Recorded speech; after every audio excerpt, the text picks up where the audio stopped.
చాలామంది ఫ్రెషర్స్ చేసే most common interview mistakes. First mistake, lying in resume.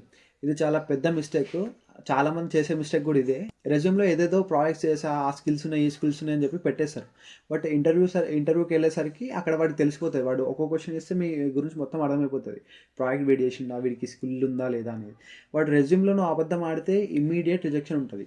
So never లై in resume. Self introduction వీక్గా ఉండడం. అంటే మనం సెల్ఫ్ ఇంట్రడక్షన్ ఇస్తాం కరెక్టే, అదేదో ఎటేటో వెళ్ళిపోతూ ఉంటుంది. మన సెల్ఫ్ ఇంట్రడక్షన్ ఎప్పుడైనా క్లియర్గా, సింపుల్గా ఉండాలి. మీరేంటి, మీ స్కిల్స్ ఏంటి అండ్ మీ ప్రాజెక్ట్స్ ఏంటి. మీ సెల్ఫ్ ఇంట్రడక్షనే క్లియర్గా ఉంటే వాడు దాంట్లో నుంచే క్వశ్చన్స్ అడుగుతాడు అండ్ ఈజీగా మీరు సెలెక్ట్ అయ్యే ఛాన్సెస్ కూడా ఉన్నాయి. మీ సొంత ప్రాజెక్ట్స్ని మీరు ఎక్స్ప్లెయిన్ చేయకపోవడం. మీరు చేసిన ప్రాజెక్ట్స్ పైనే మీకు గ్రిప్ లేకపోతే వాడికి తెలిసిపోతుంది మీరు ఇది ఏఐతోనో లేకపోతే ఎవరితోనో చేపించి పెట్టిన ప్రాజెక్ట్స్ అని వాడికి అర్థమైపోతుంది. ఇమీడియట్ రిజెక్షన్ ఇక్కడనే వచ్చేసారు చాలామంది. ప్రాజెక్ట్స్ ఒకవేళ ఒక 2-3 ఇయర్స్ ఓల్డ్ ప్రాజెక్ట్స్ అయితే కూడా మనం మర్చిపోతాం. ఇంటర్వ్యూకి వెళ్ళే ముందు మీ ప్రాజెక్ట్స్లో ఏ టెక్ స్టాక్ వాడిర్రు, ఏ టెక్నాలజీస్ వాడిర్రు అండ్ డేటాబేస్ స్కీమాస్ ఇవన్నీ చూసుకొని ఒకసారి వెళ్ళండి. జాబ్ రోల్ని అర్థం చేసుకుంటూ అప్లై చేయడం. మనం ఇంటర్వ్యూకి అప్లై చేస్తున్నాం అంటేనే అక్కడ జాబ్ డిస్క్రిప్షన్ ఉంటుంది. ఆ జాబ్ రోల్కి మన స్కిల్స్కి మ్యాచ్ అవుతున్నాయా. అంటే ఇప్పుడు మనం ఫుల్ స్టాక్ డెవలపర్ అంటే అది మార్కెటింగ్ జాబ్ రోల్ అంటే ఇవి రెండు మ్యాచ్ అవ్వవు, వాడు కంపల్సరీగా నేను రిజెక్ట్ చేస్తాడు. సో ఇవి మ్యాచ్ అయితేనే మీరు ఆ ఇంటర్వ్యూకి అప్లై చేయండి, ఇంటర్వ్యూకి వెళ్ళండి. జస్ట్ ఏదో ఇంటర్వ్యూ ఎక్స్పీరియన్స్ కోసం అప్లై చేస్తా అంటే మీ టైం వేస్ట్ అవుతుంది తప్పితే అక్కడ ఏం జరగదు. Mistake number 6, poor communication.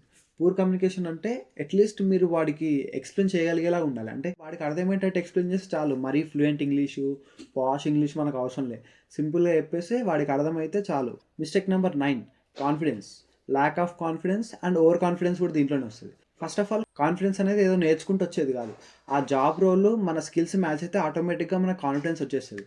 And over confidence ఎప్పుడు వస్తుంది అంటే అవతల ఇంటర్వ్యూ సైలెంట్గా ఉండి తక్కువ ఈజీ క్వశ్చన్స్ అడుగుతున్నప్పుడు మనం ఆటోమేటిక్గా ఇట్లా లేసి అని చెప్పి మనం ఇట్లా నెగ్లిజెన్స్ వచ్చేస్తుంది అనమాట. సింపుల్ క్వశ్చన్స్ అడిగినప్పుడు మీరే తోపు అన్న ఫీలింగ్ వచ్చినప్పుడు వాడు ఈజీగా దాన్ని చూసి వాడు రిజెక్ట్ చేసే ఛాన్స్ ఉంది.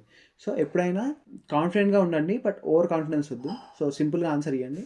ఇంకోటి, కాన్ఫిడెన్స్ రాకపోవడానికి కారణం మీరు ఒకవేళ ఇంటర్వ్యూస్ కూడా అటెండ్ కాకపోతే, ముందు ప్రీవియస్ ఇంటర్వ్యూ ఎక్స్పీరియన్స్ లేకపోతే కాన్ఫిడెన్స్ రాకపోవచ్చు. సో అప్పుడప్పుడు ఇంటర్వ్యూస్ అటెండ్ అవుతుండని ఆటోమేటిక్గా మీకు కాన్ఫిడెన్స్ అనేది వచ్చేస్తుంది. Mistake number 14, poor dressing. మీరు డ్రెస్సింగ్ కూడా ఏదో క్యాజువల్ డ్రెస్సెస్ వేసుకొని అండ్ జీన్స్ వేసుకొని వెళ్తే ఇంటర్వ్యూయర్కి ఒక ఒపీనియన్ వస్తుంది అనమాట, వీడికి జాబ్ పైన ఇంట్రెస్ట్ లేదు.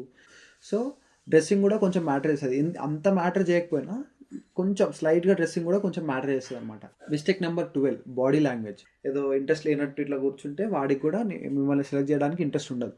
సో బాడీ లాంగ్వేజ్ కూడా ఒక కీ రోల్ ప్లే చేస్తుంది ఇంటర్వ్యూస్లో. So check your body language. Full వీడియోలో టోటల్ 15 మిస్టేక్స్ కవర్ చేశాను, ఛానల్లోకి వెళ్ళి చూడండి.